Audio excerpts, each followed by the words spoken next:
আসসালামু আলাইকুম ওয়া রাহমাতুল্লাহি ওয়া বারাকাতুহু। হামিদা ওয়া নুসাল্লি ওয়া বাদ ওয়া তাসলিমান কাসীরা। সম্মানিত ভাই বোন, বাংলাদেশের অনন্য ইসলামী বিদ্যাপীঠ কওমি মাদ্রাসা। কওমি ধারা মূলত চলে ভারতের দেওবন্দের সিলসিলা ধরে। বাংলাদেশে হাজার হাজার কওমি মাদ্রাসা আছে। বাংলাদেশের রাজধানী ঢাকা যেমন মসজিদের নগরী, ঠিক তেমনি করে বাংলাদেশ কওমি মাদ্রাসার একটি আবাস স্থল, যে জায়গাগুলো থেকে এদেশের কোটি কোটি ছাত্ররা ইলম নিয়ে আল্লাহর রাস্তায় চলতে পারে, অন্যদেরকে আল্লাহর রাস্তায় ডাকতে পারে। ইলম এবং আমলের সমন্বয়ে মুখলেস দায়ী বানানোর অনন্য এই মার্কাজ হচ্ছে কওমি মাদ্রাসা। বাংলাদেশে অনেক বড় বড় কওমি মাদ্রাসা রয়েছে, বিশেষ করে হাটাজারি মাদ্রাসা, মেখল মাদ্রাসা, নানুপুর মাদ্রাসা, যাত্রাবাড়ি মাদ্রাসা, বাড়িধারা মাদ্রাসা, বসুন্ধরা মাদ্রাসা, সেখান থেকে নিয়ে আমলাপাড়া মাদ্রাসা, দেওভোগ মাদ্রাসা, এটা নারায়ণগঞ্জে দেওভোগ। আসলে দেওভোগ মাদ্রাসার ব্যাপারে বলতেছি কেন, কয়েকদিন ধরেই দেওভোগ মাদ্রাসা নিয়ে নানা ধরনের দখল বাণিজ্য কিংবা দখলীকরণের একটি অভিযোগ পাওয়া যাচ্ছে। আসলেও আলিয়া মাদ্রাসার মতো যদি কওমি মাদ্রাসাতেও দখলবাজদের একটি বিচরণ থাকে কিংবা সরাসরি দলীয় রাজনীতির একটি দুর্গন্ধ যদি ঢুকে পড়ে, তাহলে কওমি মাদ্রাসার ইলেম উঠে যাবে। আমি কথাটি আবার বলছি, আলিয়া মাদ্রাসার মতো যদি রাজনীতি কওমি মাদ্রাসাতে ঢুকে পড়ে, তাহলে কওমি মাদ্রাসা থেকে এলেম দিন দিন উঠে যাবে। কওমি আলেম যারা আছেন, মুরব্বীরা যারা আছেন, এখনই আপনারা শক্ত হন। কওমি মাদ্রাসা জনপদের খেদমতের মাদ্রাসা, এ জাতির সন্তানদেরকে আলেম বানানোর একটা প্রতিষ্ঠান। এই প্রতিষ্ঠান নিয়ে কোনো রকমের যদি সিনিমিনি কেউ খেলতে চায়, তাদেরকে আইনিভাবে আপনারা শাস্তির একটি আওতায় নিয়ে আসবেন। সম্প্রতি আমরা লক্ষ্য করলাম যে dandy of Dhaka, dandy of Bangladesh, অর্থাৎ রাজধানী ঢাকার একেবারে নিকটতম একটি জেলা হচ্ছে নারায়ণগঞ্জ। সমৃদ্ধতা, শিল্প, অর্থনৈতিক যেই অবস্থা, নারায়ণগঞ্জের অনেক সুউচ্চ। নারায়ণগঞ্জের মানুষ যেন কেন জানি মনে হয় জমিদারদের মতো। সেই নারায়ণগঞ্জে প্রতিষ্ঠিত একটি দ্বীনি মার্কাজ, একটি বৃহৎ কওমি মাদ্রাসা, দেওভোগ কওমি মাদ্রাসা। এই মাদ্রাসাকে নিয়ে নানা ধরনের গুঞ্জন আমরা সোশ্যাল মিডিয়াতে দেখতে পাচ্ছি। আসলে কি হচ্ছে? এই মাদ্রাসাকে নিয়ে নাকি জমাতের একটি দখল বাণিজ্যের পূর্বাভাস পাওয়া যাচ্ছে। আবার কেউ কেউ বলতেছেন যে নির্বাচনের আগে যে জমিয়ত, যারা বিএনপির মনোরঞ্জনে নিজেদেরকে একটি জায়গাতে নেওয়ার জন্য সুবিধাবাদী হিসাবে নিজেদেরকে আত্মপ্রকাশ করেছিলেন, তাদের ভিতরেই নাকি দুইটি গ্রুপ, তারা নাকি এই দেওভোগ মাদ্রাসাকে দখলের জন্য একটা চেষ্টা করে যাচ্ছেন। অনেক ভাইদের নাম এখানে উঠে এসেছে।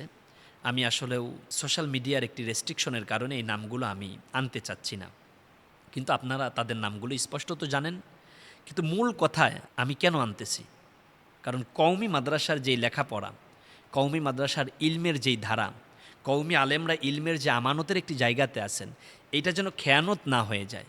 কারণ কোনোভাবে যেন রাজনীতি ঢুকে, কোনোভাবে যেন দখল বাণিজ্য ঢুকে, কোনোভাবে যেন দখলবাজের আপনাদের কওমি মাদ্রাসায় ঢুকে আপনাদের কওমি মাদ্রাসার শিক্ষা ব্যবস্থাকে ধ্বংস করতে না পারে, এই জন্য আপনাদেরকে ছাত্র, শিক্ষক, উস্তাদ, শুভাকাঙ্ক্ষী আগে সোচ্চার হতে হবে। যদি সোচ্চার হতে না পারেন, আলিয়া মাদ্রাসার মতো কওমি মাদ্রাসার শিক্ষা ব্যবস্থা ধ্বংস হয়ে যাবে। আমি যদিও আলিয়ার আলেম, আমি আলিয়াতে পড়ালেখা করেছি, কিন্তু বাংলাদেশের অনেক আলিয়া মাদ্রাসার পড়ালেখা দেখলে, ছাত্রদের আমল আকলাক দেখলে আমার লজ্জা হয়।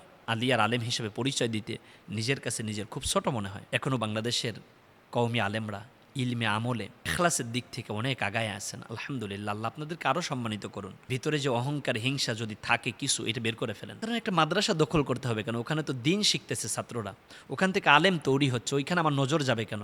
আমাকেই মুহতামিম হতে হবে, আমাকেই নাজেমে তালিমাত হতে হবে, আমাকেই শিক্ষা ব্যবস্থার মহাসচিব হতে হবে। এই চিন্তা আপনার মাথার মধ্যে কেন? আপনার এই চিন্তা যদি থাকে যে আমি খাদেম হব, জাইমুল কওমি খদিমুহুম, জাতির নেতা তো গোত্রের সেবক হবে, একজন আলেম তো মাদ্রাসার খাদেম হবে, আমি বড় মুফাসসিরে কোরআন, আমি বড় শাইকুল হাদিস, আমি বড় মসজিদের খতিব, এই মাল যদি ভিতরে ঢুকে যায়, তা আপনার এলেমগিরি শেষ, আপনার আলেমগিরি বাতিল হয়ে যায়। আং তাহবাতা আমালুহুম, আপনার আমল বাদ হয়ে যায়। কারণ আপনি এলেম শিখছেন, এটা আল্লাহর নেয়ামত, এলেমের খেয়ানত হয়ে যাচ্ছে না? আপনার ভিতরে অহংকার, আপনার ভিতরে তাকব্বারি, আপনার মধ্যে গর্ব, আপনার মধ্যে দম্ভ, আপনার মধ্যে অহমিকা, কেন? এগুলো যদি বাদ দিতে না পারেন, এগুলো যদি আপনি বের করতে না পারেন, তাহলে আপনি কিসের আলেম? আমি বলবো কম্প্রোমাইজ করেন, স্যাক্রিফাইস করেন, একজন আরেকজনের কল্যাণকামী হয়ে যান, সমঝোতা করেন। প্রশাসনকে সাথে নিয়ে এই কওমি মাদ্রাসাকে বাঁচান, দেওভোগ মাদ্রাসাকে বাঁচান। আজ হয়তো দেওভোগ মাদ্রাসা এরকমটা শোনা যাচ্ছে, আগামীকালকে তো এমনও হতে পারে অন্য আরেকটা মাদ্রাসায় এমনটা শুরু হয়ে যাবে। পরের দিন যাত্রাবাড়ি মাদ্রাসায় শুরু হবে, তারপরের দিন বাড়িধারায় শুরু হবে, এরপরের দিন বসুন্ধরায় শুরু হবে। এভাবে তো কওমি শিক্ষা ব্যবস্থা তো ধ্বংসের দ্বারপ্রান্তে পৌঁছে যাবে। এই জন্য উস্তাদ, ছাত্র যারাই আছেন, আপনাদের উচিত হবে কওমি মাদ্রাসাকে বাঁচানো, কওমি মাদ্রাসার আলেমদের কাছে যে ইলমের আমানত আছে এটা রক্ষা করা। দেওভোগ মাদ্রাসা নিয়ে কঠিন ষড়যন্ত্র হচ্ছে। আসলেও ব্রিটিশদের একটা ষড়যন্ত্রের কবলে ছিল আলিয়া মাদ্রাসা, এরপরে হিন্দুত্ববাদীদের একটি কবলে ছিল আলিয়া মাদ্রাসা। আলিয়া মাদ্রাসার এলেমের জায়গাটা যখন একেবারে শূন্যের কোঠায় চলে গিয়েছে, ঠিক তখন আমার মনে হচ্ছে খ্রিস্টান, ইহুদি, নাসারা, সেখান থেকে নিয়ে হিন্দুত্ববাদী কট্টরপন্থীরা, তারা মুসলমানদের মধ্যে একটা ডিভাইডেড তৈরি করে মুসলমানদের ইলেমের জায়গাটাকে শূন্য করার জন্য তারা সুকৌশলে এরকম কওমি মাদ্রাসার দিকে নানা ধরনের ঝামেলা বাদিয়ে দিচ্ছে কিনা প্রশাসন আপনাদেরকে এটা তদারকি করে বের করা দরকার। কেউ বলতেছেন যে জমাতের অনুসারী যারা, তারা দেওভোগ মাদ্রাসাকে দখল করতে চাচ্ছেন। আমি প্রশাসনকে বলবো, জমাতের কোনো ব্যক্তি, জমাতের কোনো কর্মী, ছাত্র শিবিরের কোনো নেতাকর্মী যদি কওমি মাদ্রাসা দখল করতে চায়, তাহলে আপনারা তাদেরকে আইডেন্টিফাই করুন, তাদেরকে চিহ্নিত করুন। তারা যদি প্রকৃতপক্ষে দোষী হয় তাদেরকে আপনারা গ্রেপ্তার করে জাতির সামনে সত্যের আইন বাস্তবায়ন করুন। আর যদি তারা কোনোভাবে এর সাথে জড়িত না থাকে, তাদের উপরে যারা জলঘোলা করতেছে, মিথ্যা তহমত দিয়ে নিজেদেরকে সেভ করতে চাচ্ছে, ওই যে আরেকটা কথা উঠছে যে জমিয়ত, তারা নাকি এখানে একটা জলঘোলা করতে চাচ্ছে। অর্থাৎ তারা এই জলঘোলা করতে গিয়ে তারা এর দায়ভারটা জামাতের উপরে চাপাচ্ছে কিনা, এইটাও প্রশাসনের খতিয়ে দেখা দরকার। যদি জামাত অন্যায় করে, জামাতের বিচার হবে। যদি এখানে জমিয়ত অন্যায় করে, জমিয়তের বিচার হবে। এখানে যদি কোনো ওস্তাদেরা মোহতামিম হওয়ার জন্য বা পদ পদবি নেওয়ার জন্য তারা যদি এই ঝামেলা পাকায় রাখে, দেওভোগ মাদ্রাসার এই বিশৃঙ্খলার পিছনে যদি তারা দায়ী হয়, তাদেরকে বিচারের আওতায় আনতে হবে। সোজা কথা, কারণ এখানে তো স্বজনপ্রীতির কোনো সুযোগ নাই যে আমি আলিয়ার আলেম, আমি জমাতের ছাত্র শিবিরের যারা আছে তাদেরকে বাঁচায় নেব না। দোষী তো দোষী, সে কোন দল করে, কোন মাদ্রাসার ছাত্র, কোন পন্থী আলেম, এটা দেখার কোনো সুযোগ নেই। শুধু একটাই কথা, দোষী তো দোষী। তাকে আপনি সংশোধনীর সুযোগ দেন, তাকে রাষ্ট্রের কাছে সোপর্দ করুন, তাকে প্রশাসনের কাছে তুলে দেন। প্রশাসন তাকে জেলখানার মধ্যে রাখিবে নিরাপদ, দেখাবে আলোর পথ। হয়তো যে খারাপ চরিতার্থ ছিল, জেলখানা থেকে বের হয়ে এসে আলোর পথে আসবে। কিন্তু আসলে আমরা মিথ্যা যে গুজব ছড়াই, মিথ্যা প্রোপাগান্ডা ছড়াই, এর মানে হচ্ছে যে আমরা আসলে নিজের একটা ঝামেলা পাকায় অন্যের ঘাড়ের উপর দোষ চাপাইয়া দিই। এটা কি আমানতের খেয়ানত না? এটা কি জুলুম না? কোনোভাবেই এই কাজগুলো করবেন না। আমি প্রশাসনকে বলবো যে আপনারা এই জাতির রক্ষা কবচ, বাংলাদেশের মানুষের জান, মাল, ইজ্জত, সম্ভ্রম, সতীত্বের হেফাজতের দায়িত্ব রাষ্ট্র আপনাদেরকে দিয়েছে।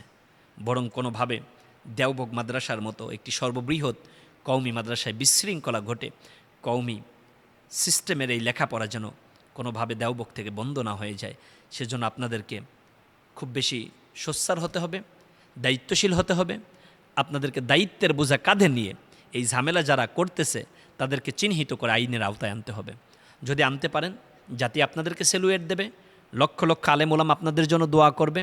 জাতির কাছে আপনারা যেমন সম্মানিত হবেন, কিয়ামতের ময়দান আপনারা আল্লাহর কাছে সম্মানিত হবেন। আসলে এই মুহূর্তে আল্লাহর কাছে দোয়া করা এবং আল্লাহর গায়েবী মদত চাওয়া ছাড়া আমাদের তেমন কিছু করার নাই। আল্লাহ, তোমার কাছে দয়া ভিক্ষা চাচ্ছি। দেওভোগ মাদ্রাসা নিয়ে যে ষড়যন্ত্র চলছে, আল্লাহ তুমি ষড়যন্ত্রকারীদেরকে ধ্বংস করে যেভাবে কওমি মাদ্রাসাটা চলতেছিল, আল্লাহ তুমি তোমার এই রসুলের মাদ্রাসাকে সেইভাবে পরিচালনা পর্ষদকে চালাবার তৌফিক করে দেন। প্রশাসনকে আল্লাহ তুমি সুবুদ্ধি দান করো, যাতে করে তারা বিশৃঙ্খলাকারীদেরকে গ্রেপ্তার করে আইনের আওতায় আনতে পারে। আমরা সবসময় আলেমদের পক্ষে, মাদ্রাসার পক্ষে। কে আলিয়ার আলেম, কে কওমির আলেম, কে দিনিয়ার আলেম, এইটা দেখার কোনো সুযোগ নাই। আমাদের একটাই পরিচয়, আমরা মুসলিম।